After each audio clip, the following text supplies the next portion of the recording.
iniciar então com a prece às 7 línguas.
Vamos na sadhana, na página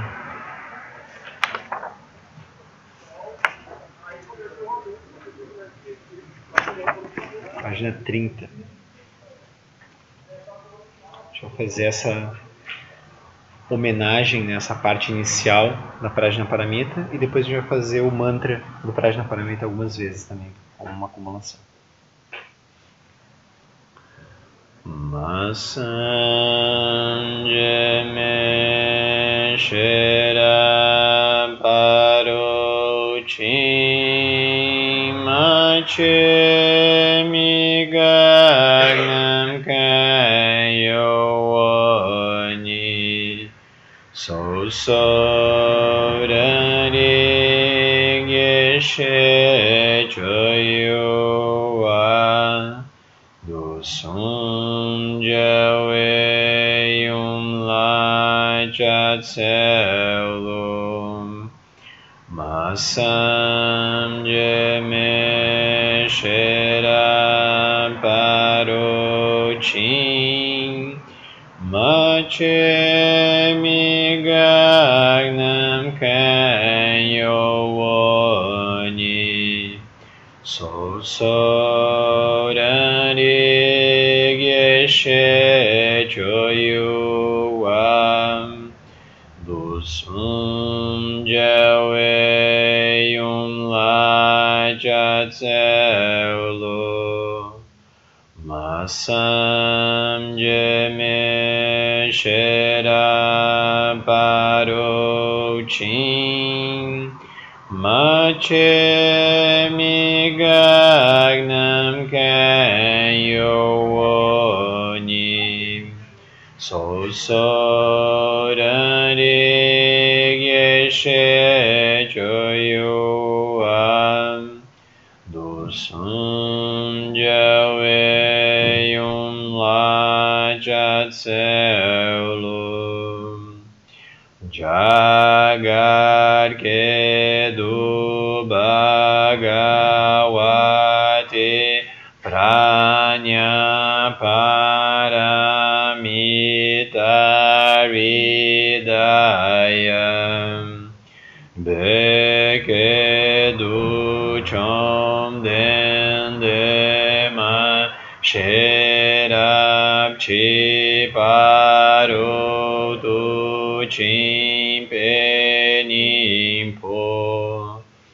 Chom dendema sherab chi parotu chimpala jatselo. Inconcebível, inexprimível Prajnaparamita, não nascida, incessante, por natureza semelhante ao céu, experienciada pela cognição discriminativa prístina da consciência autorreflexiva, mãe de todos os vitoriosos dos três tempos, a você presto homenagem.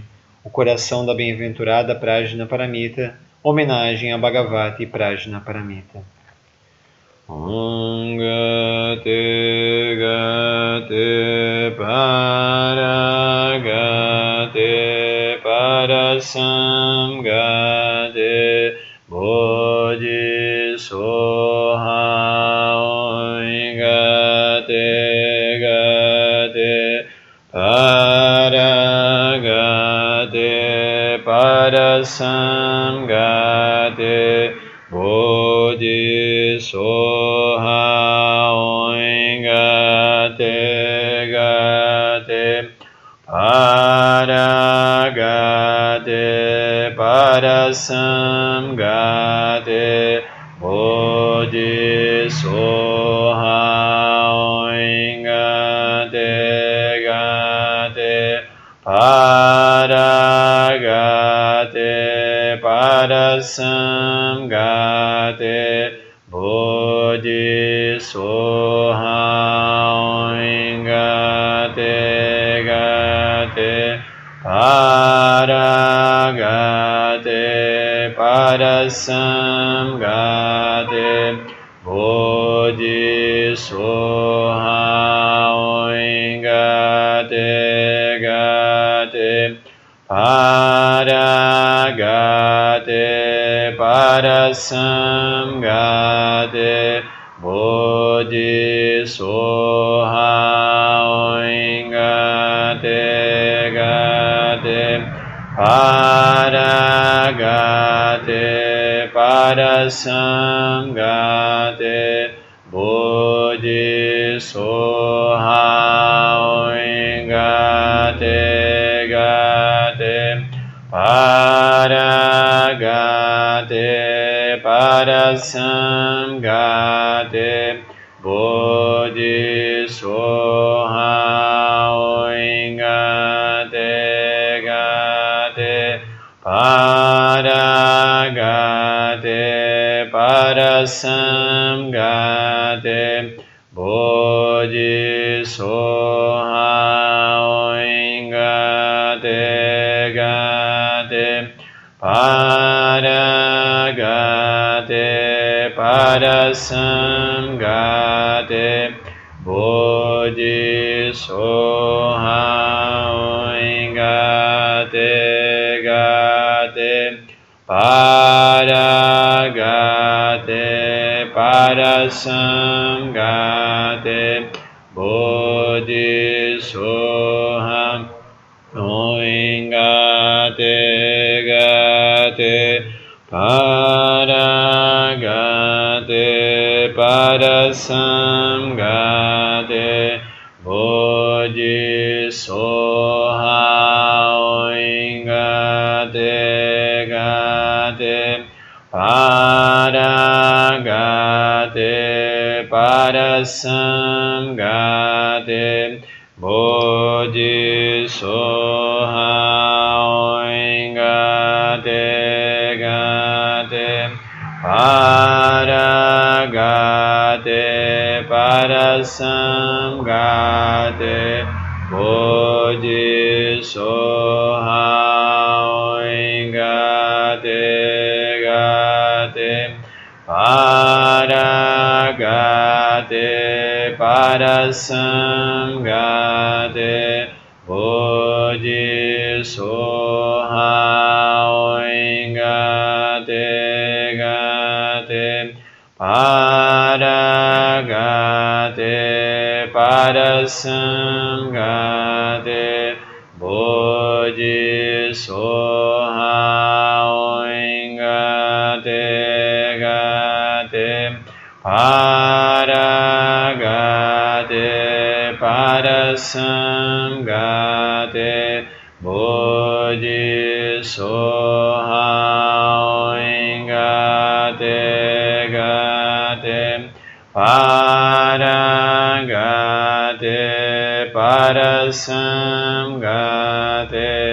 Bodhisoha.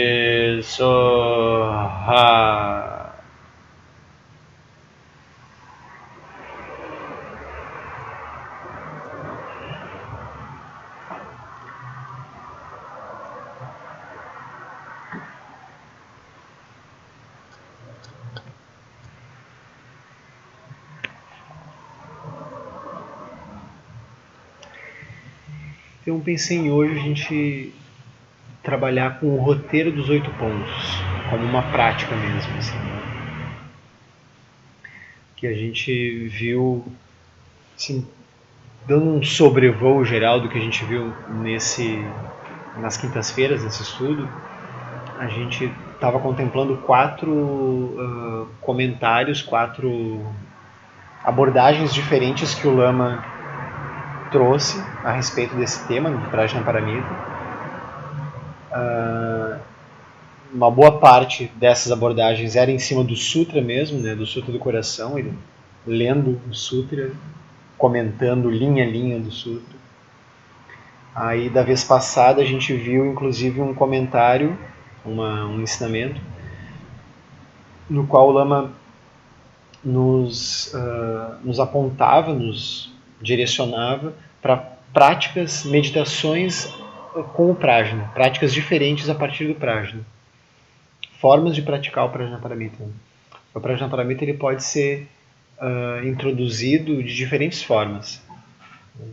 Essa abordagem da vacuidade, da luminosidade, ele pode ser introduzido de várias formas. Então, só para dar uma recapitulada, assim, por exemplo, dessa última, da vez passada, né, que foi foram esses comentários, esses ensinamentos sobre como meditar com o Prajna. Então, uma das formas que o Lama recomenda é a gente ler o Sutra mesmo. A gente pegar o Sutra do Coração, do Prajnaparamita, linha a linha, contemplar ele. Contemplar seria assim, tem esse método que é pensar, contemplar e repousar. É um método maravilhoso, assim, uma meditação maravilhosa. Quando a gente descobre esse método, a gente nunca mais lê um livro do mesmo jeito, assim, especialmente um livro de ensinamentos, né? Mas a gente pode estender isso para outros livros também, a gente pode pegar uns livros de ficção, assim. A gente começa a desconstruir a história, assim, aí aquilo fica interessante também. Mas, assim, no caso de livros do Dharma, né, de ensinamentos, é essencial isso. Assim, a gente não vai vencer o livro, né? Quanto mais grosso o livro, melhor. Assim, vencer vários livros. Então, o ponto não é muito esse. Né? O ponto é a gente entender, olhar e ver. Né? Então, se a gente consegue, com uma linha, já entender, já realizar, muito melhor, né? Muito mais rápido. Então, o próprio Sutra... Isso também é um exercício, né, de cortar um pouco o hábito que a gente tem, né? Porque quando a gente pega de poder, a tendência é a gente não refletir tanto sobre o que deu, já ir para o parágrafo seguinte e vai emendando no outro e não para refletir um pouco sobre o que... É verdade. E às vezes tu vai ler pela segunda vez, mesmo que seja logo depois, tu vai ver que na segunda leitura tem várias coisas que tu não compreendeu bem. Exatamente por isso. Passa muito rápido. Tem curiosidade de saber o que vai vir depois. Né? Meio como uma narrativa policial, assim, né? A gente se engancha assim e vai indo. Ler, contemplar e acusar. O método é assim, primeiro a gente lê, né? Ou a gente ouve um ensinamento. Isso pode servir também para ouvir ensinamentos. Né? Pega esses ensinamentos que o Lama tem dado, né? Tá transmitido no YouTube. Aí no YouTube é ótimo, porque a gente pode ouvir um trecho e dar pause. Né? Põe o Lama assim para descansar um pouquinho. Pause. Aí, depois que a gente leu ou ouviu o ensinamento, a gente pensa sobre ele. Então pensar seria assim, por exemplo, forma é vazio, vazio é forma. Forma nada mais é do que vazio, vazio nada mais é do que forma. Aí a gente, o que isso quer dizer, né? Forma é vazio. A gente olha, como é que uma forma pode ser vazia? Né? A gente entende cognitivamente aquilo, mais ou menos, né? Eu confesso para vocês que eu acho bem difícil separar o pensar do contemplar. Porque o contemplar, ele seria assim, trazer exemplos. A gente traz exemplos reais, práticos, que validem aquele ensinamento. Ou o Lama, ele sugere um outro método também, que seria assim, exemplos reais e práticos que tentam desvalidar o ensinamento também. Isso ele diz que é muito útil. Seria assim, eu vou tentar pegar uma coisa que não é vazia. Forma é vazio, mas tem alguma coisa que não é, né? Eu tento... Não. Então, o pensar está diretamente ligado ao contemplar. Né? O pensar ele é mais cognitivo, assim, no sentido de ter um raciocínio lógico. Né? Do tipo assim, forma é vazio. Então, se eu desconstruir, né, que não tem átomos de sino, tem metal que era, né, líquido, aí virou e solidificou, assim. A gente pode tentar desconstruir tudo, né? Mas eu digo que é difícil porque tu sempre pega algum exemplo para fazer isso, né? É difícil tu pensar desconectado de algo que tu tá olhando concretamente, né? É difícil, mas é possível, né? Eu que não consegui muito ainda, assim, mais ou menos. Né? Mas é assim, o pensar ele tá ligado a uma coisa mais geral, assim, mais abstrata. E o contemplar a gente olha uma coisa mais concreta que acontece na nossa vida, que aconteceu, e aí a gente tenta fazer aquilo fazer sentido. Então, o ensinamento ele fica vivo quando a gente contempla. Que o Lama disse, não, isso aqui fica a letra morta, né? São papel e tinta. De fato, é só papel e tinta. Né? Mas se a gente olha, forma é vazio, vazio é forma. Realmente, olha, não tem nada que esteja nas formas. As formas são vazias de significado. Mas ao mesmo tempo, do vazio brota a forma. Eu só consigo ver forma de sino nesse objeto porque ele é vazio por natureza. As duas coisas estão juntas. Né? Então isso é maravilhoso. Né? Aí a gente vai fazendo essa contemplação. Pensar, contemplar. E o repousar seria assim, nem pensar e nem contemplar. Seria eu simplesmente corto. Né, no próprio Portões da Prática Budista, o Chagrin Rinpoche ele dá essa sugestão assim, de cortar o pensamento. Né? Pensa, aí corta o pensamento. A gente contempla, aí corta a contemplação. Aí a gente repousa. Poderia ser assim, shamatha. Repousar não é assim, eu continuo pensando sobre aquilo de forma profunda. Não, eu corto e eu repouso. Por incrível que pareça, aquilo de algum modo sedimenta, né? Mesmo que temporariamente, sedimenta a nossa mente, assim. Fica só inconsciente trabalhando. Freud diria, né? Inconsciente tá. A gente traz a tona de volta. Mental. Aquele blá blá blá, assim. E eu acho que acho que a parte do pensar, que é essa inicial, eu vejo como assim, ler com atenção, sabe?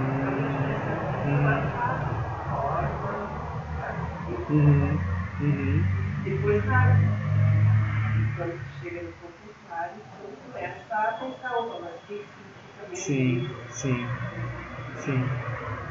Se ele divide em 3 partes, Não. A gente pode chamar isso de uma forma assim, de meditação. Sim. É uma meditação. Inclusive nesse roteiro que eu trouxe na semana passada, foi dado em 2006, 2005, alguma coisa assim. Foi acho que podia ser 2004, mas por aí, entre 2004 e 2006, não muito longe disso. Foi em Curitiba. Foram 2 ou 3 dias em Curitiba. Aí foi transcrito pela Márcia Baggio, inclusive, na época. Ela é de Curitiba, né? Ela saiu de lá. Aí o Lama, ele indica esse pensar, contemplar e repousar como uma meditação mesmo. Como um tipo de meditação. Então, tanto que ele diz assim, essa é uma forma de meditar sobre o Prajnaparamita. A gente lê o Sutra do Coração pensando, contemplando e repousando. Essa é uma forma. Aí a outra forma seria fazendo o mantra. Então a gente tanto pensou, contemplou e repousou que o mantra ele fica imantado. O mantra ele não é mais um conjunto de sons apenas. Ele fica imantado com aquele ensinamento. Porque de fato o mantra Om Gate Gate Para Gate Parasam Gate Bodhisoham, ele é a síntese de todo o sutra. Todo o sutra está contido nesse mantra. Só que ele não está contido de forma absoluta e dada. Ele está contido, como se ele já tivesse mantado. Só que quando a gente faz a contemplação, a gente pensa, contempla e repousa, é como se nós nos deslocássemos para essa região onde o mantra está imantado. Uma coisa meio assim, né? Tipo, a gente se coloca nesse lugar. O Lama fala bastante, isso eu acho muito, é um ensinamento muito poderoso, assim, muito, pra mim, elucida muita coisa, né? Que é isso, assim, a gente não vai imantar o mantra, inclusive porque esse nome imantar é algo assim, até meio etéreo, né? A gente não vai imantar o mantra por uma compreensão, a gente não vai ficar assim, pensando de agora, eu entendi, agora sim. Como se eu somasse coisas, né? Eu entendi no sentido intelectual, assim, cognitivo, né? Porque não tem nada, não tem 2 mais 2 aí para somar e entender. Daí vai entender que aquele mantra não é uma coisa científica nesse sentido, assim, né? Científica com dados, né? Mensurável. Assim, de tanto olhar, pensar, contemplar e repousar, que forma é vazio, vazio é forma, a forma nada mais é do que vazio, vazio nada mais é do que forma.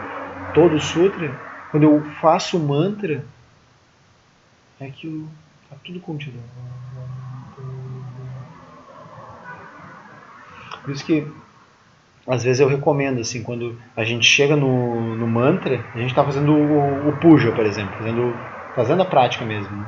A gente leu todo o sutra e chegou no mantra. Quando chega no mantra e vai fazer a contemplação, vai fazer a recitação, a gente volta lá pro início do sutra e vai lendo, né, mentalmente cada linha como se encaixasse, fizesse entrar dentro do mantra cada linha. Assim.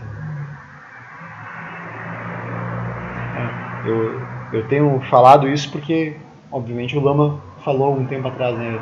Eu não tenho mais ouvido ele falar assim, né, desse modo. Mas é que teve algum momento que ele disse isso, assim, de fazer o mantra e aí ler, linha a linha, todos os 5 skandhas sem a natureza da vacuidade. Forma é vazio, vazio é forma nada mais é do que vazio, vazio nada mais é do que forma. E o fazendo o mantra. Ao mesmo tempo que está lendo mentalmente isso. Então essa é uma outra forma, fazer o mantra. Aí o Lama vai dizer também, fazer o mantra contemplando os nossos obstáculos internos. A gente olha os obstáculos internos e faz o mantra. Aí uma outra forma é fazer o mantra contemplando os 6 reinos da roda da vida. A gente inicialmente pode ter a sensação de estar rezando para alguém, rezando para um grupo de seres. Né? Os 6 reinos, o reino dos infernos, dos fantasmas famintos, dos animais, dos humanos, dos semideuses e dos deuses. A gente contempla os seres imersos na raiva, imersos no medo, na perseguição, imersos na carência, no vício, imersos na preguiça, na indolência, na obtusidade mental, imersos no desejo de apego, no planejamento, no apego a metas, né, que é o reino dos humanos.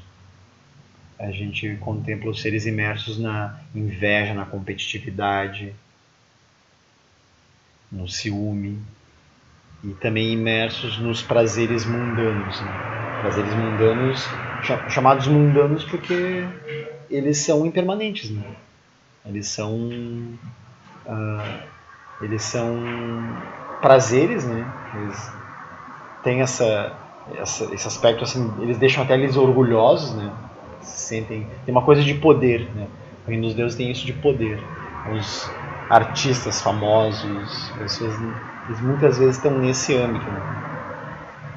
Aí o Lama até brinca assim, se vir alguém atraente, faz um mantra para essa pessoa, né? Que provavelmente ela atrai não só nós, com muitas pessoas, né? Aí atraindo muitas pessoas, aquilo é maravilhoso, mas aquilo tem um prazo de validade, assim. Aquilo vai, em algum momento vai se extinguir, né? Então, o reino dos deuses, ele não é, ele muitas vezes é assim, é o local onde a gente quer ir, né? Secretamente a gente quer, né? Então, mesmo no caminho espiritual, isso acontece, né? A gente entra para o caminho espiritual buscando bem-estar, clareza, ausência de pensamentos, né? Que são âmbitos do reino dos deuses, né? Mas também a gente busca assim, reconhecimento, fama. Né? Aí, por exemplo, essa sala tá uma coisa, né, parecida, assim, tudo limpinho, arrumadinho. Né? Aí começa a entrar alguém assim, não tira o calçado, entra meio assim, estabanado, assim, a gente já olha estranho. Né? Então a gente poderia, até no caminho espiritual, girar pelos 6 reinos direto. Assim, né? Então, quando a gente faz o mantra do Prajnaparamita para os 6 reinos, no começo a gente tem a sensação de estar fazendo para alguém. Mas de fato a gente está fazendo para as nossas estruturas internas que se conectam com isso. Né? Porque é inseparável. Né? A gente acha que está. Daqui a pouco a gente se vê julgando. Né? Julgando os outros. Né? Como eu estou imune. Mas eu estou lá fazendo o mantra. Mas o mantra ele é tão poderoso que ele começa a mexer com essa base também. Essa base de julgamento, inclusive. Né? Então essa é uma outra forma, né? A gente faz o mantra para os obstáculos internos, faz o mantra para os 6 reinos, que enfim são obstáculos internos também. Aí a gente faz o mantra, uma outra forma seria fazer o mantra, no final da sadhana tem o quadro de 240 itens, na última página. Então a gente parou nesse ponto na semana passada, né? Quando o Lama comentava essa prática de fazer o Prajnaparamita olhando para cada um desses blocos. Então, algumas vezes essa prática seria assim, só para a gente retomar assim, o roteiro e também para a gente entender, por exemplo, esse estudo, ele trata desse estudo de quinta-feira, ele trata desse tema do Prajnaparamita, né? E, de fato, os ensinamentos eles são circulares, né? A gente não tem uma obrigatoriedade de passar por nenhuma etapa anterior. Se a gente consegue entender o ponto onde a gente está, consegue entender, ter uma clareza completa, a gente entende o caminho todo. Mas uma clareza completa mesmo, não é assim, permanecer fixado ali, né? A gente vai entender completamente. Ainda assim, o caminho ele é oferecido como se fosse um roteiro. Então não é à toa que tem etapas precedentes, etapas que vêm antes. Então, só para a gente localizar, né? A gente começa com a motivação, a gente estabelece nossa motivação de trazer benefício aos seres em corpo, fala e mente, através da nossa prática. A gente entende que o sofrimento é vasto e profundo e que a nossa aspiração de sair, ela também é a aspiração de retirar os seres desse sofrimento. A gente, cada vez que senta, deveria contemplar assim. Contemplar a vida humana preciosa, contemplar a impermanência dessa vida humana preciosa, o karma, né, as estruturas kármicas que estão o tempo todo agindo e o sofrimento decorrente, né, e tomar refúgio. Aí isso seria motivação. Aí depois a gente faz chamata impura e chamata pura, que seriam os outros dois itens. Chamata impura é uma chamata com foco. A gente escolhe um foco, que pode ser uma imagem, por exemplo, uma sílaba Hum no centro do peito. A gente passa com a mente repousada, a consciência repousada nessa sílaba Hum no centro do peito por algum tempo. Assim. A gente marca lá 15 minutos. A gente vê que não consegue ficar nem 15 segundos. Assim. É incrível, né, nossa mente. Eu tenho feito com os meus alunos assim, lá da escola, né, adolescentes. Aí no começo eu fazia uma meditação um pouco mais longa no início de cada aula, né? Aí agora eu comecei a fazer assim, vamos fazer diferente, agora a gente vai fazer uma meditação de 1 minuto, mas por 1 minuto a gente tem que só visualizar uma esfera no centro do peito, uma esfera dourada girando bem rápido. Só isso, por 1 minuto. Mas depois a gente pode conversar, fazer outras coisas, mas por 1 minuto a gente vai fazer isso. Muito difícil, né? Eu mesmo, né? Tô lá. Aí naquele 1 minuto me passa assim, o que eu vou fazer depois? Será que a aula vai dar certo? Será que vai ser? Aí alguém se mexe lá, eu já perdi a prática. Né? Aí não deu certo. Né? Mas é incrível, né? 1 minuto. Então a mente ela está saltitando o tempo todo. Né? Mas a prática é justamente para isso, para a gente ver o saltitar da mente. A chamata impura, assim, a chamata impura perfeita, ela talvez conduza a um reino dos deuses sem forma. Assim, né? Ela não é muito boa. Né? No sentido assim de que se a gente for fazer só isso, né? Mas ela é útil, ela é super útil, porque a nossa mente fica pacificada, fica mais calma, fica mais dócil, a gente consegue colocar ela num lugar, no outro. Então, chamata impura é essencial. Especialmente para os adolescentes, assim, eu brinco assim, vocês gostam de liberdade? Então, vamos ficar livres dos impulsos. Se vocês acham que liberdade é obedecer aos impulsos, então quem aqui não gosta de liberdade? Ninguém levanta a mão, né? Então tá, então se a gente é livre, a gente pode colocar a mente onde a gente quiser, né? Somos livres. A gente põe a mente aqui no centro do peito, vamos lá. Aí tem alguns que nem 1 minuto, eles estão correndo, chamando a atenção do outro, assim, mexendo no celular. Nossa mente é muito inquieta, mas a gente experimenta, não desiste. Né? Aí pode ser o foco na energia também, né? Que é como o Lama tem feito, né? Foco nos 5 lungs, dos 5 elementos. É isso também, chamata impura. Aí a chamata pura, ela é bem parecida com a chamata impura, só que ela tem um foco aberto. Então a gente mantém a estabilidade que conquistou com a chamata impura, mas a gente abre o foco. Ou seja, antes eu nem deixava nada surgir. Qualquer coisa começava a surgir, eu focava no centro do peito, focava na respiração, focava na energia. Aí agora, na chamata pura, eu deixo aquilo surgir. E eu vejo o surgimento e vejo a cessação. Aquilo surge, se estabelece por um tempo e cessa. Eu não entro no conteúdo, mas eu não barro nada. Eu deixo aquilo... Aí, de novo, eu posso fazer mais 15 minutos. Só disso. Ou mais 30 minutos, ou algum tempo, né? Só dessa prática. Aí a gente entra em Metta Bhavana. Aí, Metta Bhavana, a gente vai pacificar as relações. A gente vai aspirar que os seres sejam felizes, superem o sofrimento, encontrem as causas da felicidade, superem as causas do sofrimento. Todos os seres, né? Os seres que a gente tem apego, que a gente tem aversão e que a gente é indiferente também. Que a gente é indiferente é mais difícil, porque nem ocorre na nossa mente. Né? Mas a gente pensa assim, o trajeto que eu faço do trabalho para casa, de casa para o trabalho, eu encontro muitas pessoas. Eu especialmente tenho, assim, tô indo até Sapucaia, né? Indo e voltando. Então assim, é ônibus, trem, ônibus de novo, escola, né? Escola. Então com certeza eu encontro muitas pessoas que eu nem vejo, eu nem imagino, assim. Passo reto, né?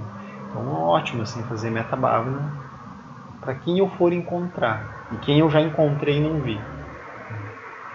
Então a imensa maioria das pessoas, dos seres, a gente é indiferente. Né? Quando a gente caminha, a gente mata muitos seres, né? Formigas, insetos, pelo caminho. A gente é indiferente a eles. Né? A gente nem lembra que está pisando na casa de alguns seres. Assim, né? Aí quando a gente respira, é a mesma coisa. Né? Alguns seres entram e acontece alguma coisa. Né? Quando tu dorme à noite, assim, boca aberta. Eu já vi uns estudos assim, que é uma quantidade imensa de seres que entram nas vias respiratórias, na boca, aracnídeos, ácaros, né? Bactérias, vários seres. Estamos limpos, né? A gente é mais colonizado do que qualquer coisa, assim. Tem muitas bactérias no nosso corpo, assim. Então a gente pode fazer Metta Bhavana para as bactérias do corpo, assim. Isso pode ser muito bom. Aí isso a gente pacifica em todas as direções. Aí é quando a gente vai entrar no Prajnaparamita. A gente passou por tudo isso, a gente entra no Prajnaparamita, que pode ser essas formas de contemplação, ou linha a linha, ou com o mantra. Não é assim, é ou e também adicionando, né? A gente pode fazer nessa sequência. Linha a linha, mantra, mantra para os 6 reinos. E aí, depois de tudo isso, ainda pode sobrar algum resquício. Esse resquício está no quadro de 240 itens. Que resquício seria assim, bom, minha mente já está mais pacificada, porque nesse ponto é como se a gente tivesse já passado, por exemplo, no Nobre Caminho de 8 Passos, a gente passou pela motivação, né, e a gente evitou ações não virtuosas e procurou praticar ações virtuosas como o quadro dos 200 itens. Só que a gente só procurou, assim, meio que, né, geral, assim, fez uma falha, aquela limpou o grosso da coisa. Né? Agora, quando a gente for sentar para praticar, pode ser que a gente ainda brote orgulho, por exemplo, ainda brote inveja, desejo, apego, obtusidade mental, carência, raiva, medo. Ainda brotem essas emoções perturbadoras. Ainda brote o impulso de matar, roubar, praticar sexo impróprio, mentir, falar inutilmente, agredir com palavras, difamar, ter ação de mente, de má vontade, avareza ou heresia. Nos níveis de corpo, energia, mente e paisagem. Então pode ser que assim, a gente não pratique nada disso de corpo. Vamos dizer, assim, vamos supor que nada disso de corpo a gente pratica. Mas pode ser que de energia a gente pratique. E de mente também, de paisagem também. Né? Aí o que a gente vai fazer? A gente vai purificar com o Prajnaparamita, com o mantra. Aí cada um desses blocos, né, que formam um bloco ali, motivado por orgulho, poderia matar a nível de corpo. Motivado por orgulho, poderia matar a nível de energia. A gente vai pegando, né, combinando cada um dos três, por isso que dá 240 itens. Né? Completa a cor de 240 itens.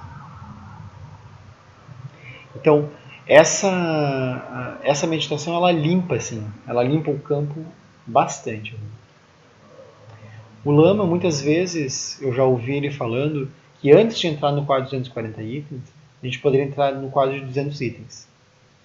Porque ao entrar no quadro de 200 itens, a gente naturalmente deixa de praticar os outros. A gente não precisa tornar aquilo muito denso, assim, né? Nossa, eu poderia matar, que horrível. Isso pode acontecer, né? Mesmo tentando praticar o Prajnaparamita, né? Como a gente não compreendeu totalmente ainda o que é isso, a gente começa a tornar muito denso aquilo. Né? Mas aí a gente pode entrar no quadro dos 200 itens, começar por ele, em vez de começar pelo 240. 200 itens seria assim, a gente pratica 5 sabedorias, que são as ações de acolher, ofertar, estruturar, destruir e liberar, nos níveis de corpo, energia, mente e paisagem, praticando as 4 qualidades incomensuráveis, que é compaixão, amor, alegria e equanimidade, e as 6 perfeições, generosidade, moralidade, paz, energia constante, concentração e sabedoria. Então, isso já é maravilhoso, né? Com certeza, se a gente está praticando isso, a gente não tem nem tempo de praticar os 240 itens. Infelizmente, não quer dizer que a gente neutraliza a ação dos 240 itens. Infelizmente. Mas a gente vai, pelo menos, praticar outra coisa. Então isso já é maravilhoso. Aí nesse roteiro que eu estava comentando, que eu trouxe semana passada, o Lama sugere que isso também poderia ser uma meditação. Fazer o Prajnaparamita olhando para o quadro 200 itens. Seria assim, diante de uma situação, uma forma de contemplação poderia ser essa. Eu imagino uma situação, ou eu lembro de uma situação que ocorreu. E aí, ao invés de agir com o quadro de 240 itens, ou seja, trazendo mais lodo, mais perturbação, eu ajo com um quadro de 200 itens. Aí surgiu uma situação que me deixou aflito, me deixou com raiva, me deixou com vontade de matar, de roubar, ou eu falei inutilmente, qualquer coisa assim. Eu não gero nenhuma culpa. Eu só olho assim, eu posso gerar compaixão. Não eu posso agora, nesse momento. Eu gero compaixão.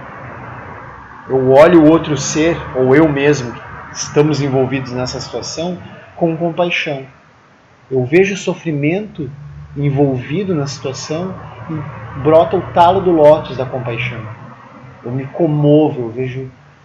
Pode brotar assim, por exemplo, os 5 elementos.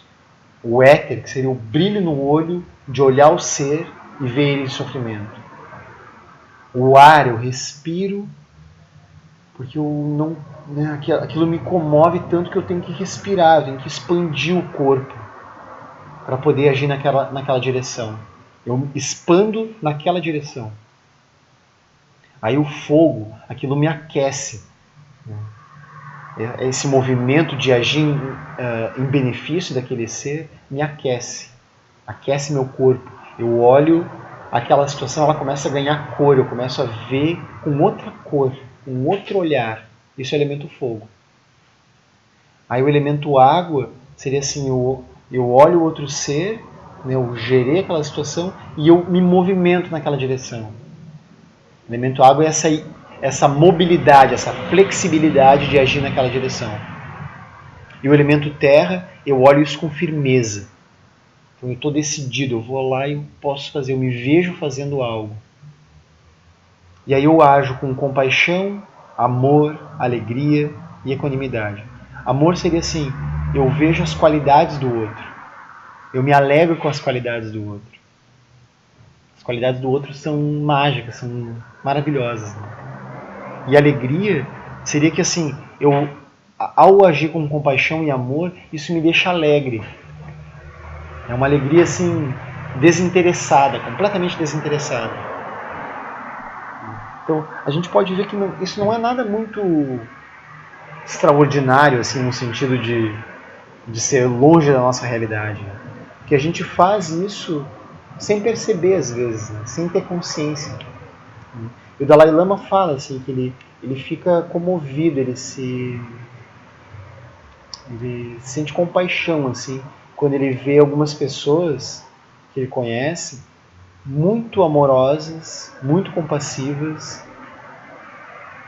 naturalmente, assim, agindo para o bem-estar dos seres, mas sem ter consciência disso.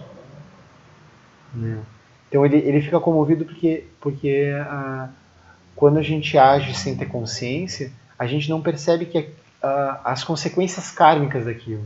A gente pensa que aquilo é um dom, assim, eu ajo assim e está pronto.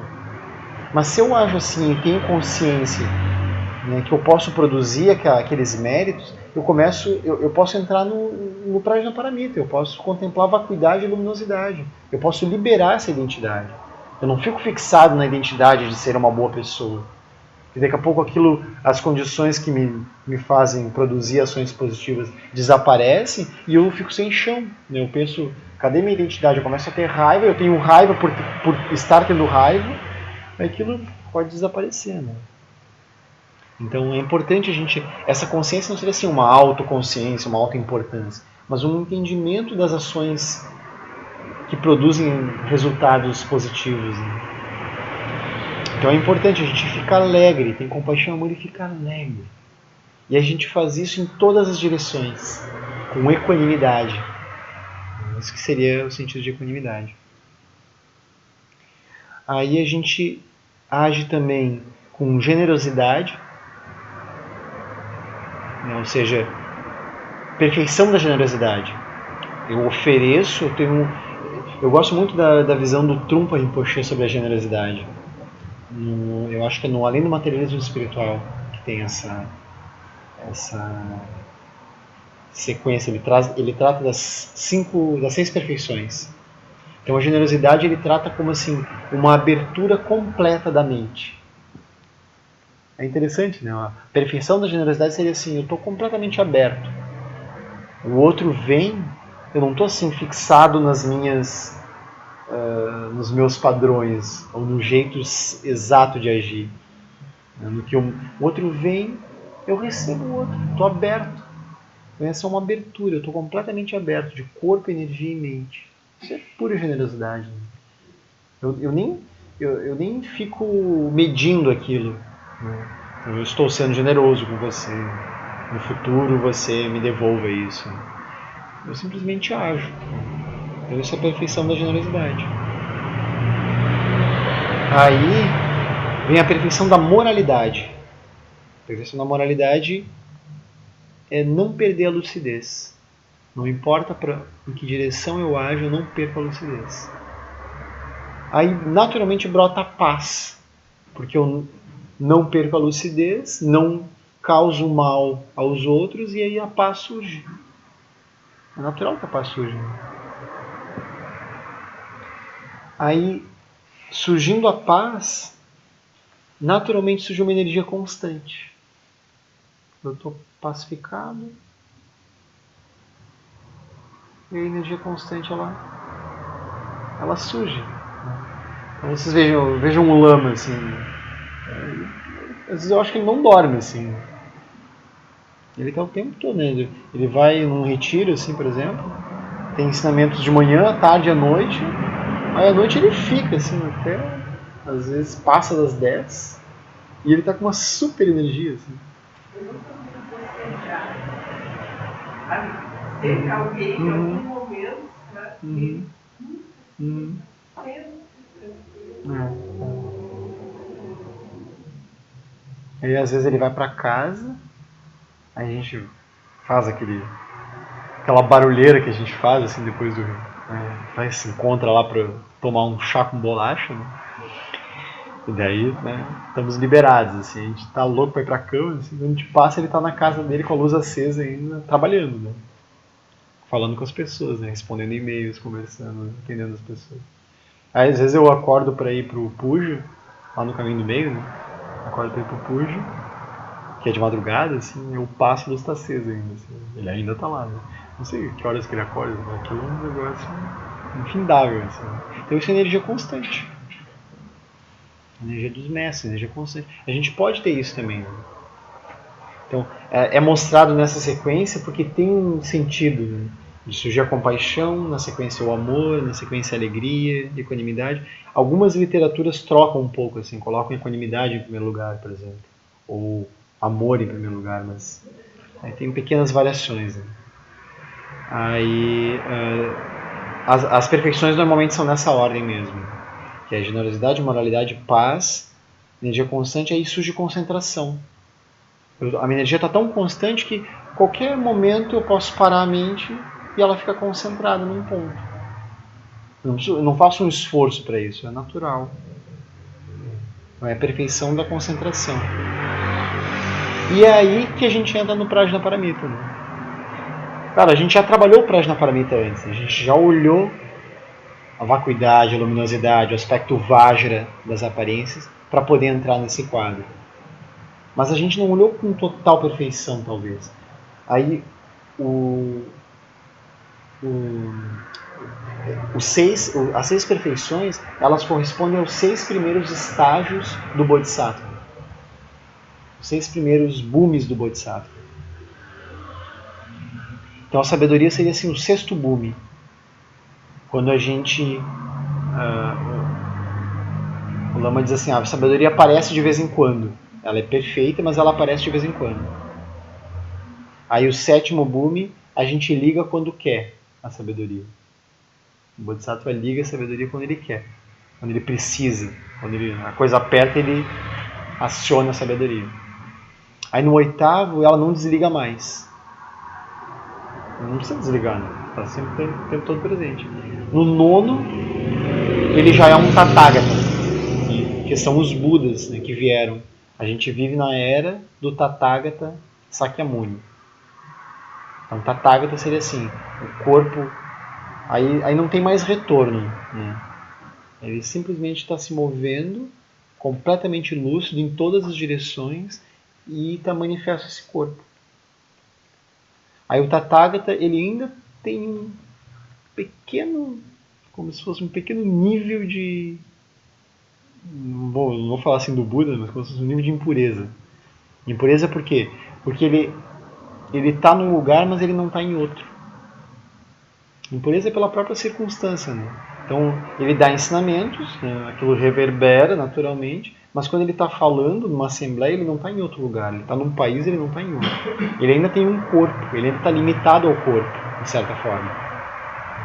É claro que os ensinamentos dele reverberam totalmente, né? Mas é como se as pessoas ainda precisassem vê-lo para poder alguma coisa brotar, né? De modo geral, né? Algumas até ouvem falar nele, mas na época que ele vivia, era como se fosse assim, existe um eremita, existe um mestre em algum lugar. Aí as pessoas tinham que ir até lá, né? Aí, digamos assim, a vantagem que nós temos agora, a desvantagem é que a gente não tem o Buda vivo, né? Então, é como se fosse um grau de degenerescência do Dharma. Mas o que eu considero uma vantagem é que Buda está em Dharma Mega. E aí já é o 10º bhumi, o 10º estágio. Então, Dharma Mega, assim, agora ele é uma nuvem do Dharma que chove bênçãos em nós. Então ele está em todo lugar, como se fosse isso. Assim. A natureza de Buda está presente em todo lugar. É claro que antes do Buda se manifestar, a natureza de Buda já... Antes do Buda Sakyamuni, né, se manifestar, a natureza de Buda já está presente. Né? Mas a gente ainda tem as bênçãos do Buda Sakyamuni. Então o que a gente está vivenciando aqui, né, a gente vê esse lugar como um templo, como uma sala de meditação, uma sala de prática, pelas bênçãos do próprio Buda Sakyamuni. E consequentemente também do Buda, que é chamado um segundo Buda por alguns mestres, que é o Guru Rinpoche. Né? Por essas bênçãos, elas ainda irradiam. elas ainda estão, embora a gente diga que estamos em tempos de degenerescência, seriam assim 10 estágios de degradação do Dharma, e a gente está no 8º, então é uma coisa rápida assim. Embora se diga isso, eu considero também um tempo super favorável, né? Porque a gente tem, vocês vejam, a gente tem acesso aos ensinamentos muito, né, pela internet, pelos vários meios assim, e vocês não pensem assim que vocês chegaram ao SEB, chegaram ao Lama, chegaram aos ensinamentos por uma vontade própria, assim. Não quero desautorizar ninguém, assim, né? Tirar a importância, né? Mas é um pouco assim, é pelas bênçãos, né? É pelas bênçãos dos Budas, dos mestres, pela bênção de Dharma Mega, assim, e de Guru Rinpoche. Né? Porque se aquilo brota no nosso coração, é porque de algum modo a gente se conectou, mesmo que só parcialmente por enquanto, a gente se conectou a essa sabedoria que está ali incessantemente presente. Né? Ela está querendo, é como se essa sabedoria, como se o Buda, como se o Guru Rinpoche estivesse querendo nos pescar o tempo todo.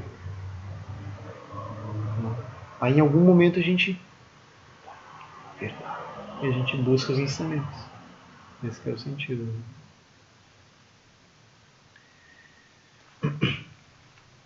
Mas aí quando a gente entra em sabedoria, a gente pode, então como eu estava dizendo, a gente pode introduzir o Prajnaparamita de diversas formas.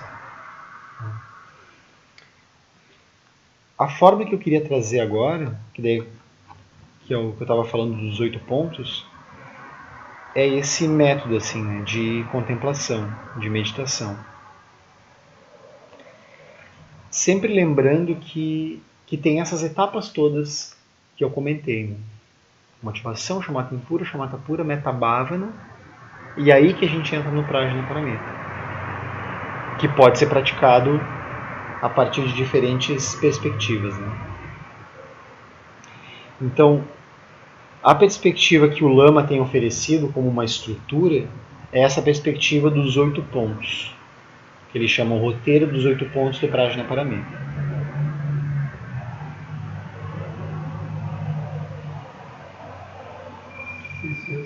Daí estava olhando ali, pegou ali, foi até Metababa, né, Prajnaparamita.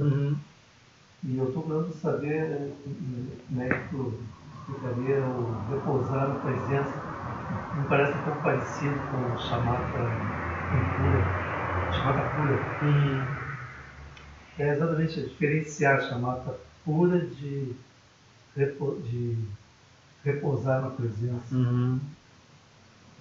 Esse repouso na presença, ele vem a partir da acumulação, né, ou como Dudjom Rinpoche fala no texto raiz, a iluminação da sabedoria primordial que tem aqui na Sadhana, ele fala assim, a familiarização. Acho que é Tulku Urgyen também, que o Lama volta e meia tem comentado sobre ele, né, o Tulku Urgyen, esse mestre. Ele fala na familiarização. Então a gente gera a visão, mas a gente precisa se familiarizar com essa visão. Então, de tanto se familiarizar, ou seja, de tanto contemplar os 8 pontos do Prajnaparamita, aquilo fazer sentido, a gente olhar para cada uma das aparências, cada uma das formas, o repouso na presença é como se fosse assim, uma entrada de costas na presença.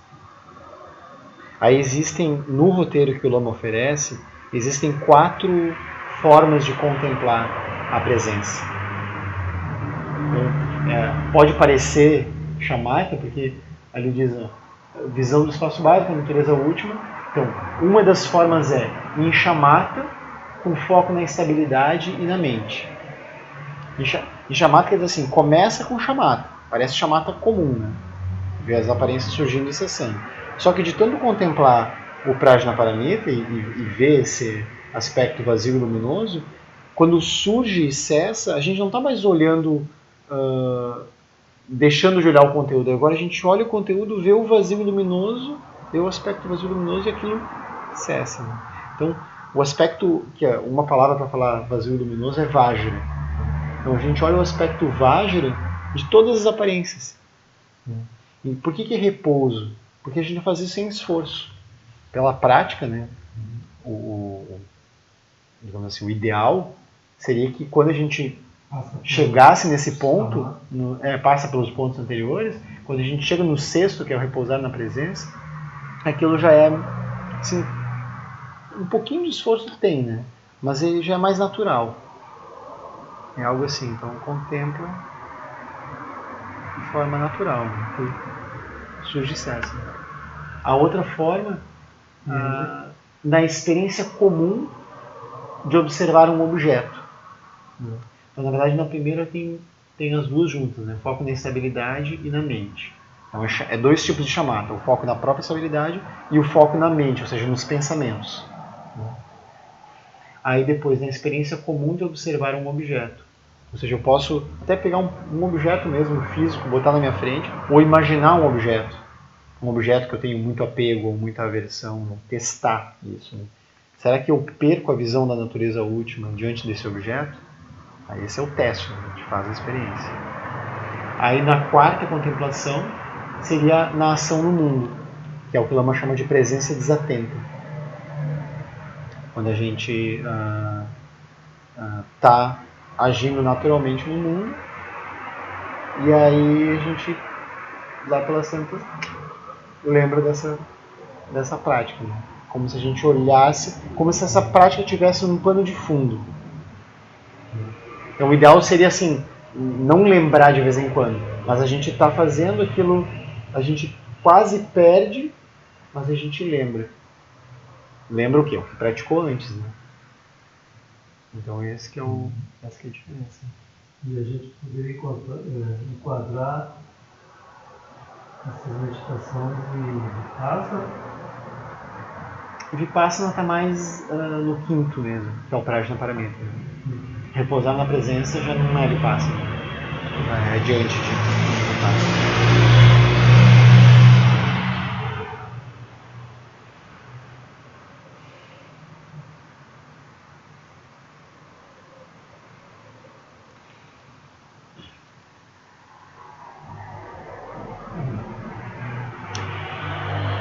Então eu pensei da gente fazer como uma prática. Eu pego cada um dos itens, que são 8, eu comento um pouquinho, assim, explico mais ou menos, pelo menos como eu entendo que é aquele item. Aí também vocês podem perguntar, tirar dúvidas, não entendi, a gente conversa um pouco. E aí a gente faz, não sei se vai dar para fazer 5 vezes 8 é 40, não dá, né?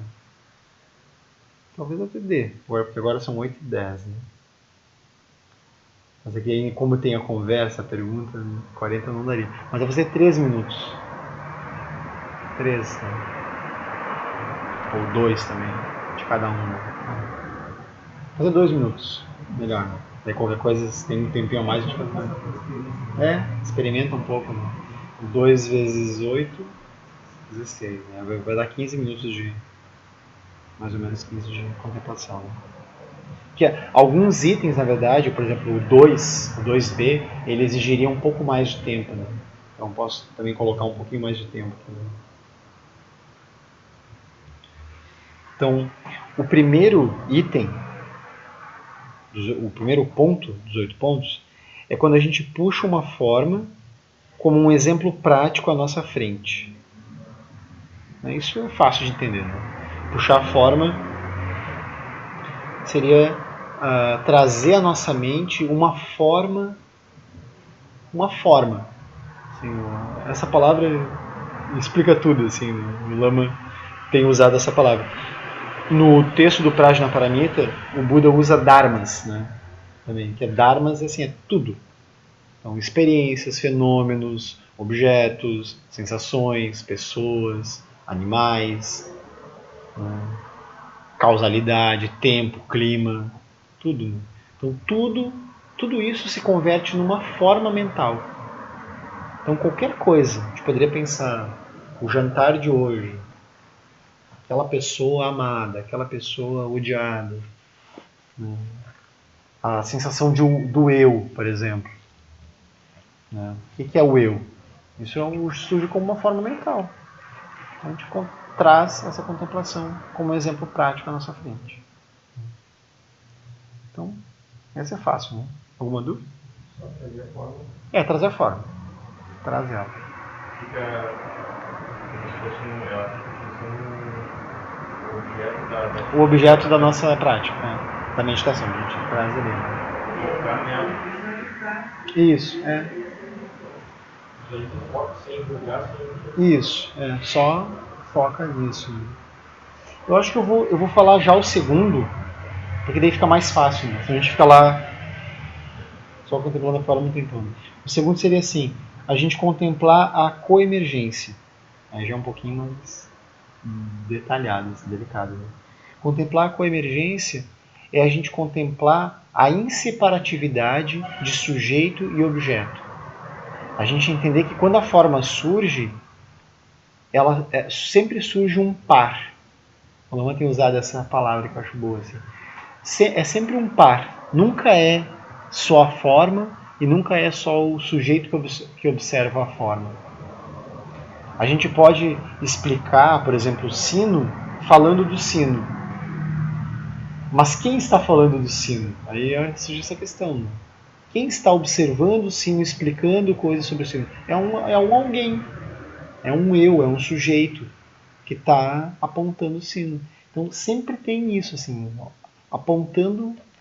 Então tem alguém que aponta e tem algo que é apontado.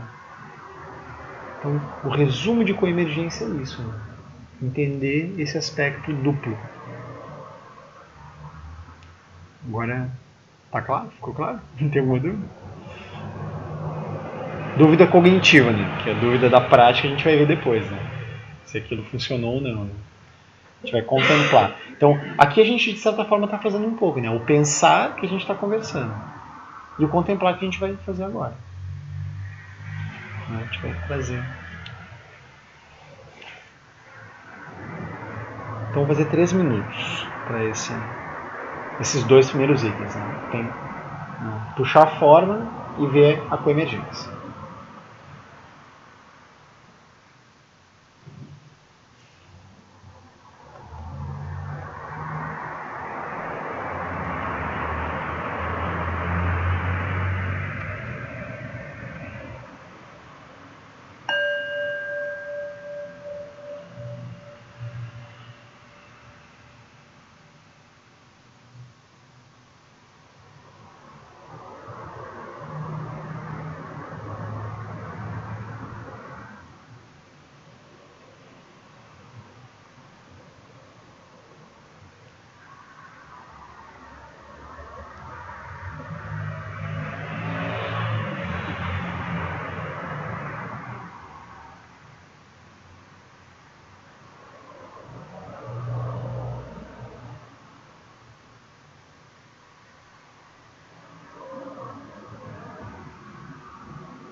Aí o item 2A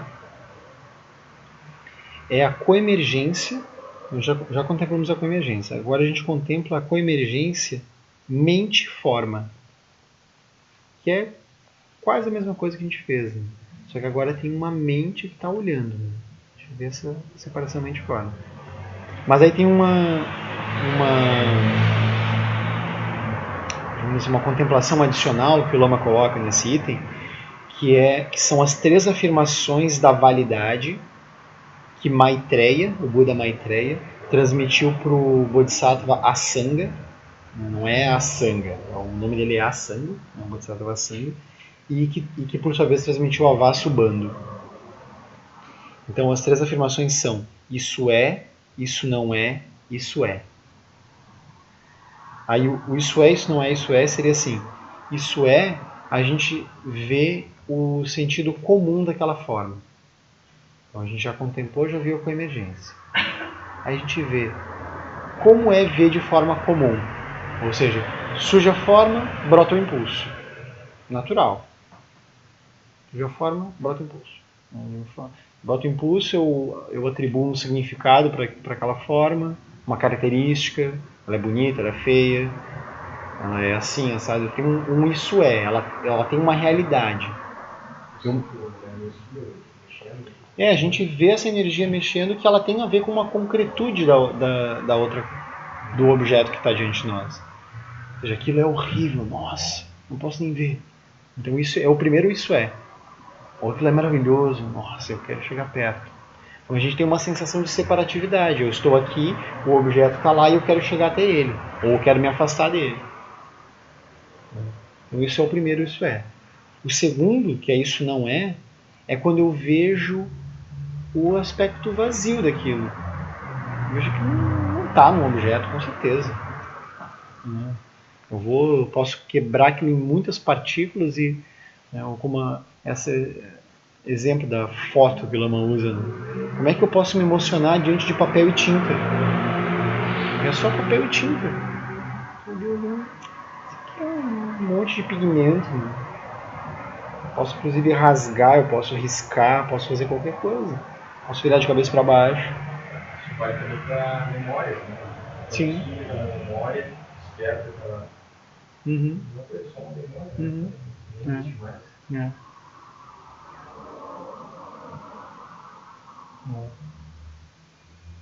Então a gente cria aquilo, né? Então tudo, né? Então tudo tem esse aspecto vazio, né? A gente já está contemplando um pouco do aspecto vazio nessas 3 afirmações, né? Eu algumas vezes eu faço a prática só com essas 3 afirmações, assim. É como se elas já resolvessem tudo, assim. É um resumo quase, né? Isso é, isso não é. E aí vem o segundo isso é a terceira afirmação, né? A terceira frase. Aí isso não é, isso não é, isso é. Aí esse isso é, ele é assim, aquilo está operando. Aquilo é vazio, mas tem uma realidade. Dizer que aquilo é irreal não é lícito, não faz sentido, porque dói, porque atrai, porque seja o que for. Então aquilo está operando, né? Vai dizer que aquilo é irreal? Então bate com a cara naquilo, vê se não machuca. Ou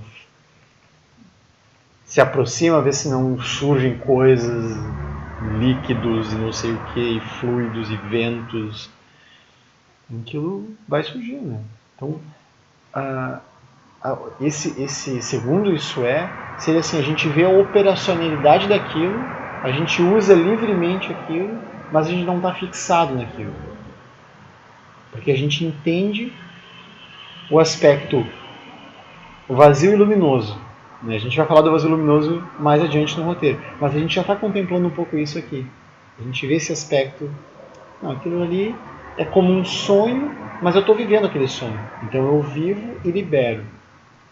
Se aquilo desaparecer, não tem problema. Se aquilo continuar, a mesma coisa.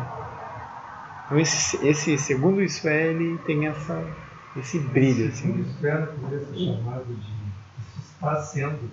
Na verdade está sendo, né? Está sendo,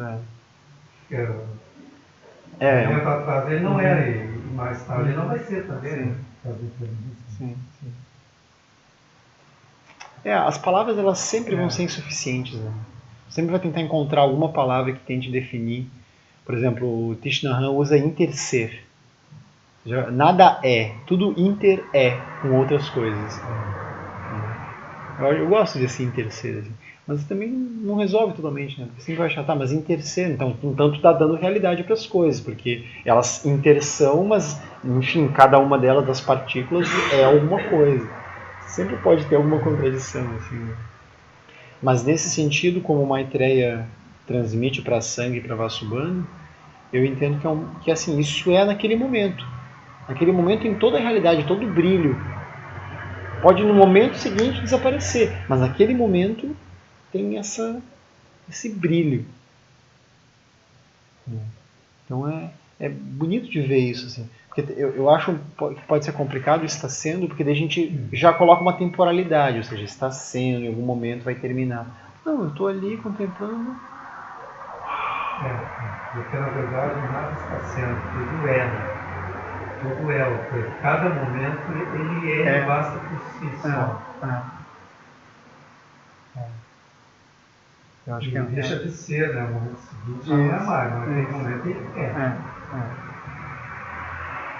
Aquela questão, né, da brasa, do fogo e da cinza. Parece que está sendo fogo, mas era brasa e vai ser cinza. Na verdade, a brasa é a brasa, o fogo é fogo, cinza é cinza. Sim. Cinza nunca é fogo, a brasa nunca é cinza. Então tudo realmente não é está sendo, É interessante. O próprio fogo é interessante, né? Porque ele nunca é de um jeito só, né? O fogo, cada labareda, né? Cada instante do fogo é uma formação diferente, assim, né? Não tem como desenhar o fogo, por exemplo. Ele escapa, né? Ele está o tempo todo. As coisas estão mudando a cada momento e muito rapidamente. É tão rápido que a gente não percebe mais. Ao mesmo tempo, nessa contemplação do Prajnaparamita, se a gente disser que as coisas estão mudando, pode surgir a sensação de que existe algo intrínseco, uma essência que muda. Só que aqui nessa contemplação é mais assim, a totalidade da coisa ela está presente naquele momento, a integralidade dela. Você já me dá conta, então tudo surge e desaparece. Tem essa formação espontânea. Aquele exemplo que o Amandata tem uma brasa girando e tu vê um círculo. Então, não existe círculo, mas tu vê o círculo. O terceiro S é isso, ainda que não exista, sim, tá lá. Como no exemplo do cubo que ele usa, né? O exemplo do cubo é maravilhoso, né? O cubo não está ali, né? Não tem 3 dimensões no papel. Tem só 2. Mas a gente vê um cubo. Isso é incrível, né? Mesma coisa. Então a gente está cheio de exemplos disso, né? Então essa forma que a gente está com ela na nossa mente, a gente vai ver isso é, isso não é, isso é. A gente vai ver que não está ali, mas está. Por que quando eu lembro do meu filho, lembro da minha ex, lembro do meu pai, brota essa emoção? Não está ali, né? Como tu disseste, morreu, a pessoa pode ser que já morreu, mas brota. Os mestres, isso não brota mais.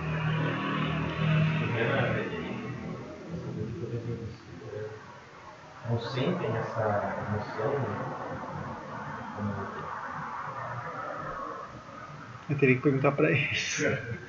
Eu não sei. O que eu já ouvi, assim, o que eu entendo é que aquilo surge, mas a gente, o mestre, o Bodhisattva, ele trata de um outro jeito, né? Então o problema não é tanto o que surge, mas como a gente trata o que surge. Porque pode ser que em algum momento surja uma torrente de coisas, Mas se eu trato aquilo me identificando com aquilo, querendo mudar, querendo me desesperando, achando que eu vou morrer, achando que não sei o que eu tenho que me tratar ou fazer qualquer coisa, eu estou gerando mais karma. Agora se aquilo suja a torrente, uau, que maravilhoso, que lindo, manifestação mágica, pronto. Aquilo não tem o mesmo efeito. Né? Eu acho que é mais nesse sentido, assim, tenho essa impressão. Né? Nós vamos experimentar? Então, eu vou por mais 3 minutos. E aí, se cada um também quiser rapidamente retomar o primeiro item, né, para ir na sequência, acho que pode ser bom também. Então, puxar a forma, contemplar com a emergência, e contemplar com a emergência mente e forma, isso é, isso não é, isso é.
Aí vem o item 2B, que é um item um pouco mais longo assim, de contemplação. Nesse item, o Lama ele vai nos convidar a contemplar a coemergência não só da mente e da forma, da mente com a forma, mas da mente com a forma, com a energia, Então a gente vê essa energia brotando quando surge essa forma. A gente vê uma paisagem. Paisagem seria assim, como que uma região mental a partir da qual aquela ação é possível. Então, quando surge uma energia, tem uma paisagem associada. Porque diante daquela forma, eu me sinto autorizado a fazer aquilo. A paisagem é um pouco isso, eu me sinto natural fazer aquilo. Um exemplo que o Lama usa algumas vezes, assim, quando... até porque eu acho que ele teve alguma visita que ele fez a uma casa dessas, tipo que na época chamava FEBEM, agora acho que é Fundação Casa, mudou, né? Fase, depois agora Fundação Casa, deve estar com esse nome. Que ele viu assim os meninos aprendendo a tocar violino. Aí eles aprendem a tocar violino, se sentem bem, não pensam mais em fazer bobagem, assim, estão lá, super felizes, né? Só quando eles vão para casa, eles voltam para casa, não tem espaço naquele lugar para eles continuarem fazendo aquilo. O nascimento que as pessoas da comunidade, da família, dão para eles é o mesmo que eles davam antes. Então é como se aquela paisagem ela está estabelecida. Claro que nesse caso, esse exemplo que eu estou dando aqui, ele tem mais a ver com uma paisagem também grosseira, né? Externa, como se estivesse nas pessoas. Mas no fundo aqui é uma paisagem sutil na nossa mente. A gente se sente autorizado. Porque o menino, por exemplo, ele poderia estar naquela situação, ter a cobrança toda do nascimento que os familiares, que a comunidade dá, mas ele não se sente naquela paisagem. Daí ou ele vai embora, ou ele consegue, faz uma revolução lá, começa a dar aula de violino, alguma coisa pode acontecer. Porque a paisagem na qual ele entra, ele já está tão estabelecido ali que ele faz diferente, né? Isso é o sentido de paisagem. Aí também surgem identidades. Então é com a emergência daquela forma com uma identidade. Porque quando surge um eu, assim. Né? Então isso é natural, né? Ou seja, eu vou fazer aquilo. Surge uma sensação de alguém que vai lá e vai traçar o quindim, por exemplo. Né? Se essa é a forma que vocês... vai traçar o que tem ali, ou vai fugir daquilo. Tem essa sensação de identidade. Aí também surge causalidade. Eu vou ver se eu consigo abrir aqui, que a minha bateria está acabando. Mas eu estava olhando um roteiro. Deixa eu ver aqui.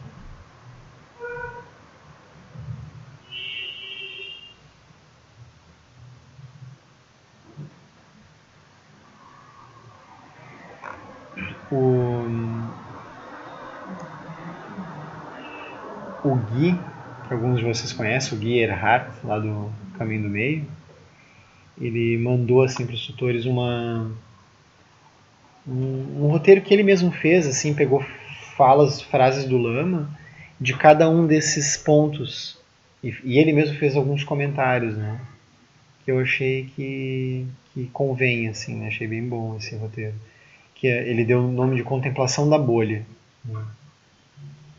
Aí a causalidade, então, a gente falou forma, energia, paisagem, identidade, e agora a causalidade. Aí o que ele botou a frase do Lama: essa pessoa me traria felicidade. No caso da gente está imaginando uma pessoa, por exemplo, está trazendo a forma de uma pessoa. Aí seja o que for. Então, isso me traria felicidade, ou isso me traria sofrimento. Né? A gente tem uma noção de causalidade, ou seja, eu faço uma coisa e eu obtenho o resultado daquilo. Aí esse texto que está embaixo, eu acho que é o próprio Gui que escreveu, como um comentário, né? Que ele manda para os tutorados dele e ele compartilhou com a gente. Né? Aí diz assim, tem uma causalidade associada aos objetos. Parece um pouco a fala do Lama também, mas não sei, né? Que não está entre aspas, então não sei. Tem uma causalidade associada aos objetos. Essa causalidade geralmente também está associada a um autocentramento, onde olhamos em volta com um olho utilitário, buscando coisas que sustentam o planejamento da nossa causalidade. Então, a gente olha e vou fazer aquilo, tenho aquilo, eu vou ter aquilo outro. Aí depois tem propósito. Propósito, a frase que ele destacou assim: eu com essa pessoa me mantenho feliz, sem ela eu vou ter problemas. Então a gente tem um propósito, a gente vai naquela direção, ou a gente se afasta. Então isso seria o sentido de propósito. Nesse ponto, através do propósito, nossa fixação se revela no aprisionamento ao roteiro das coisas que queremos e as que não queremos que aconteçam. Ou seja, aquilo que atrapalha o nosso objetivo ou aquilo que beneficia. A dependência ao objeto é total. Então a gente tem um propósito, ou seja, eu vou fazer aquilo e pronto. Então vejam na hora de contemplar, de meditar, se surge isso, surge esse propósito, como se fosse, né, esse direcionamento. Aí depois tem visão estratégica. Estou com essa pessoa porque no final de um tempo quero me casar, ter uma casa, filhos, melhorar minha condição financeira, ter um bom plano de saúde. Então a gente cria uma visão estratégica diante daquela forma. Ou o contrário, né? Uma visão estratégica de fugir daquela situação porque vai ser melhor, porque, né, minha identidade vai se beneficiar melhor disso. Né? Mapeamos os possíveis problemas e imaginamos soluções para sustentar o nosso processo. Entramos diretamente em jogos, nos travestindo e travestindo os outros em peças de um tabuleiro. Então isso é o propósito, aliás, visão estratégica. E aí surgem urgências também. Urgências seria assim: o tempo está passando, preciso concluir isso logo, não posso falhar. Ansiedade nos toma, acelerando a nossa mente em busca da satisfação prometida pelo cumprimento das regras da bolha, mas que no fim das contas nunca realmente nos satisfazem. Mantemos um esforço tremendo para poder chegar na condição idealizada. Então surgem essas urgências.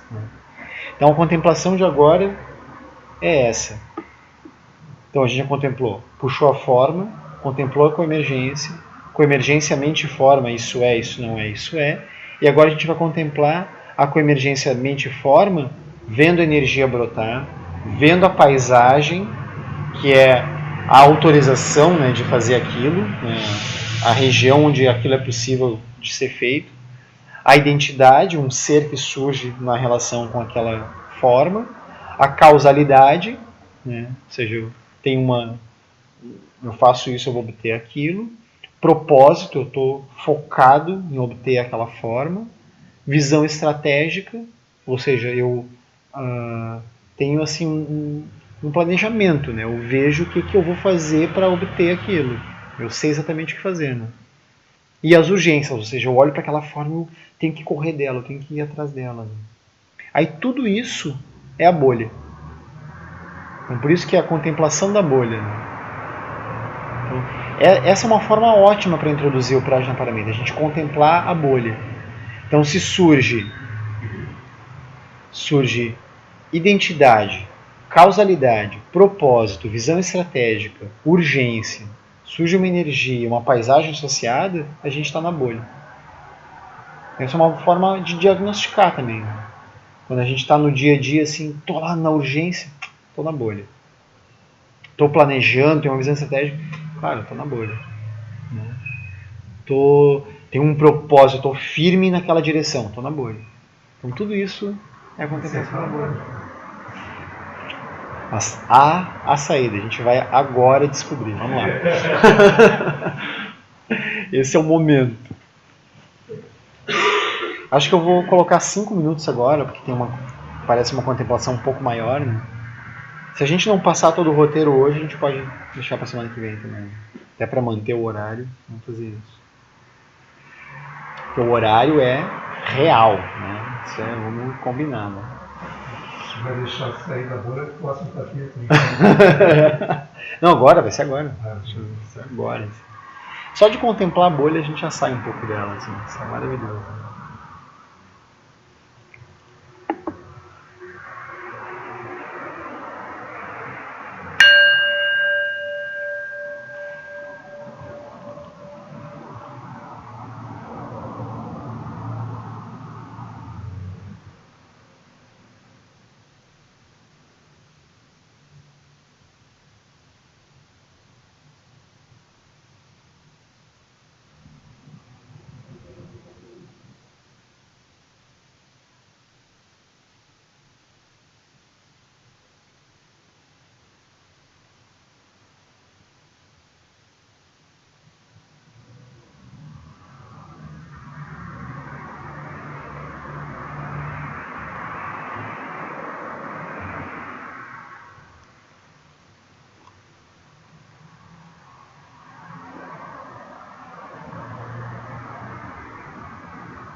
Então, o próximo item, ele também exige assim um pouco mais de contemplação e de conversa também para a gente aprofundar.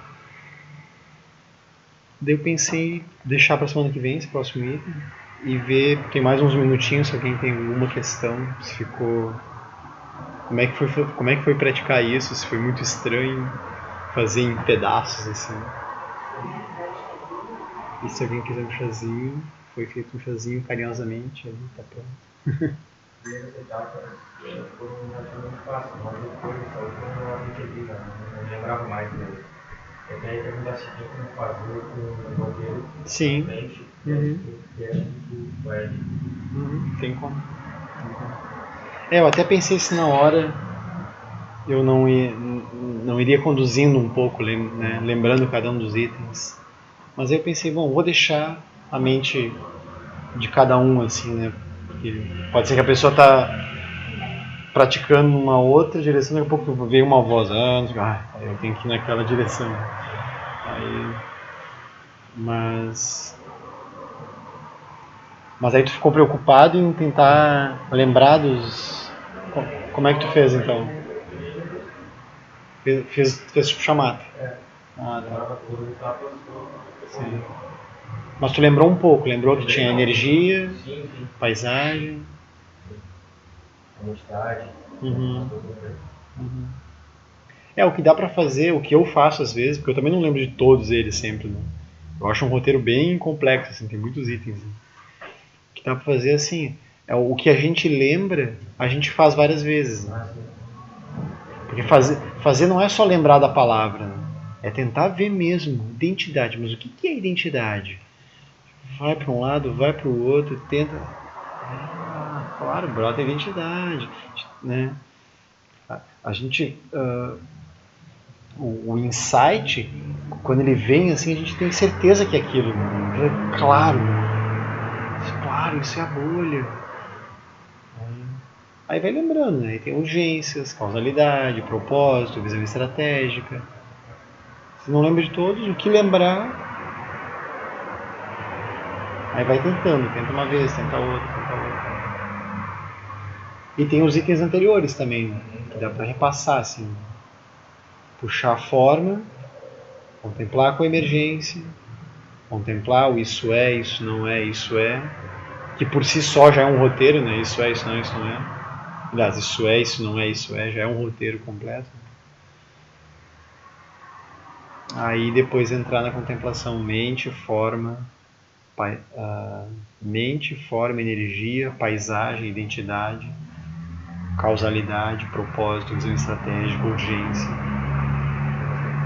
Tudo isso, bolha. Quando fala assim, tudo isso, bolha, eu faço a ideia que isso aí não é problema, né? Uma bolha é problema. Quando na verdade isso não é problema. Isso é a nossa vida. Sim, é como se não tem nada de errado com isso aí. Até porque não tem como viver nesse mundo sem ser dentro desse processo aí, porque a gente é assim da natureza. Então não tem como, né, fugir a esse processo. Né? O problema surge quando chega na questão, por exemplo, do desejo, ele é uma coisa assim, muito forte. Né? Aí surge o apego, ou não gostar é muito forte, surge a aversão.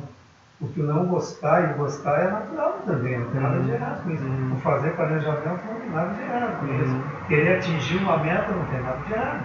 Isso aí faz parte da nossa vida, né? Então a gente tem um pensamento funcional, vamos dizer assim, para a gente funcionar nessa vida, isso é necessário.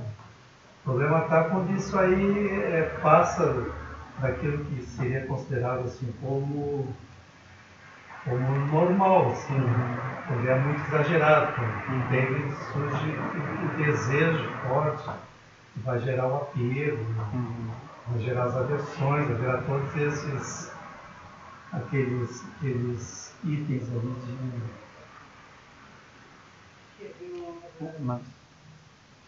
Não, é que como eu entendo o ensinamento do Buda, seria assim, um pouco mais radical do que isso, né? Porque mesmo um nível moderado de qualquer uma dessas ações da mente, ela é problemática, né? Então a bolha, num certo sentido, ela é um problema. Mas quando a gente contempla, a gente não está diminuindo a intensidade da coisa, não está aumentando, não está dando uma importância maior, mas a gente está se deslocando. Por isso que o Lama fala que é o lugar de onde a gente vê. A gente se desloca para uma região que a gente contempla a bolha surgindo. E de fato, como tu dissesse, o planejamento faz parte, a gente está vivendo aquilo, né? A gente está vivendo aquela situação, mas a gente não precisa dar realidade para aquilo. Então o ponto é dar realidade, não é a intensidade, é reificar. Então a gente reifica, a gente torna aquilo concreto, a gente tem uma relação dual com aquilo. Então contemplar a bolha já é estar fora da bolha, de certa forma. Isso vai te dar sabedoria, né? Isso. Mas aí tu vai viver dentro das características da bolha, mas sem sofrimento. Ou seja, aquela bolha, sem a sabedoria era acessada, vai se transformar no nirvana, aquela bolha. Ela vai ser um ornamento da natureza. Esse processo, né? Toda essa sequência de itens aí não tem como fugir disso. Isso aí como o ser humano é constituído e como ele se comporta nesse mundo, né? Não tem outra maneira de se comportar nesse mundo que não seja essa. O problema é quando tu não tem a sabedoria e isso aí te traz sofrimento. Dessa forma tu traz sofrimento. Mas se tu tem sabedoria, tu não vai ser diferente essa sequência de esse processo. Vai ser o mesmo, só que vai ser com sabedoria. Vai estar no nirvana e não manifestado. É assim. Não, é um pouco por isso. Esse roteiro é para a gente contemplar, vai no paraíso. Isso, Vai chegar lá no adiante vai ter essa contemplação do vazio e do luminoso, né? No isso não é, isso é, já tem um pouco disso. Já é, eu até diria assim, que já tem quase como se todo ele está condensado ali também. Poderia ser uma forma de ver. Mas no modo como o Lama apresenta, adiante é que vai entrar o aspecto vazio, o aspecto luminoso, o aspecto vazio e luminoso como inseparáveis, o sorriso que a gente dá porque a gente vê a magia daquilo surgindo, né? Então vai ser essa sequência mesmo. Mas aí semana que vem a gente pode retomar do primeiro, aí avançar, né? E adiante. Esse roteiro? Esse roteiro, assim, a sugestão que o Lama dá é que ele seja praticado com acompanhamento. Eu não sei se tu tem tutor que está te acompanhando. Tá. É porque o ideal é assim, o tutor ou a tutora te passa esse roteiro, né? Provavelmente a pessoa pode te passar, e aí tem um acompanhamento, né? Porque tu já está praticando, já está fazendo o motivação, chamata impura, chamata pura, meta bhavana, e aquilo faz sentido, né? Não tem esse sentido. Tudo bem, Marídia?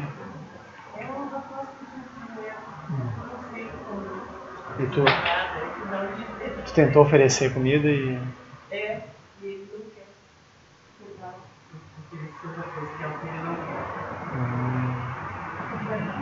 quer.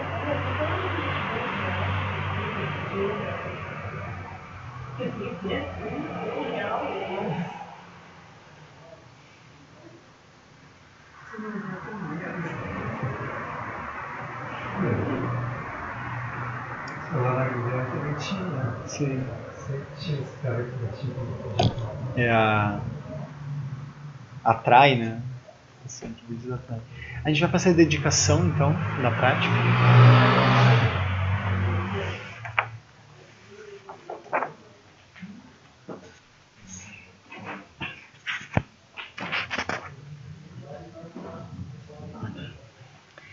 Então, que os méritos deste encontro... Página 38.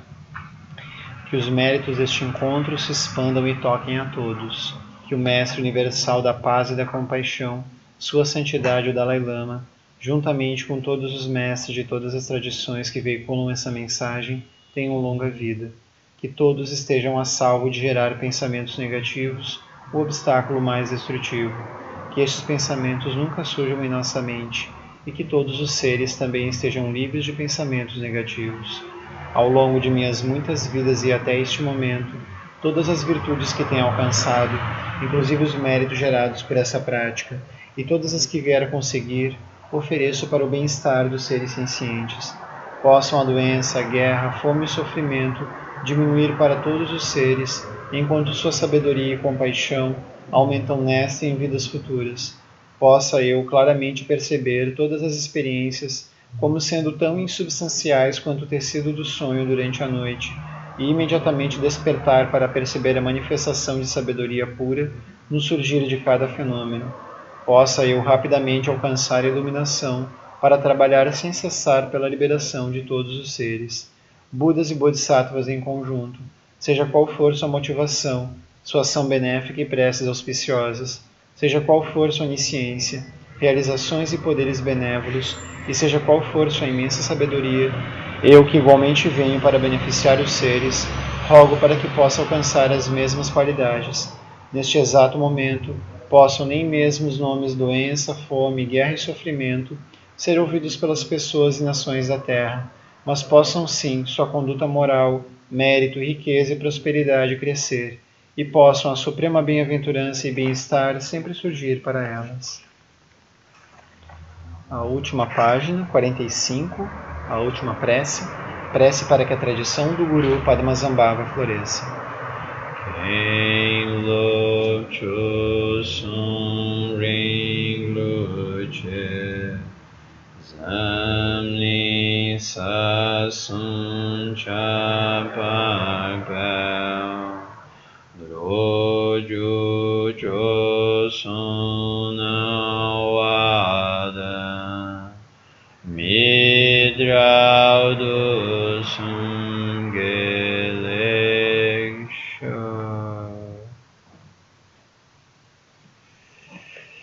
Boa noite.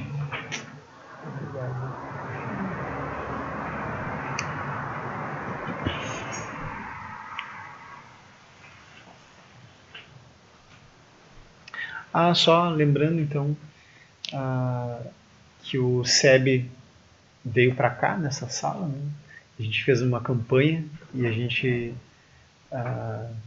contou com a generosidade de muitas pessoas, tanto no trabalho, dedicação, tempo, energia, como também o aspecto financeiro para poder, tem que comprar tinta, pagar os empreiteiros, tudo.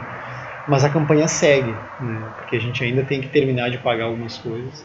Então a caixa de doações continua aberta.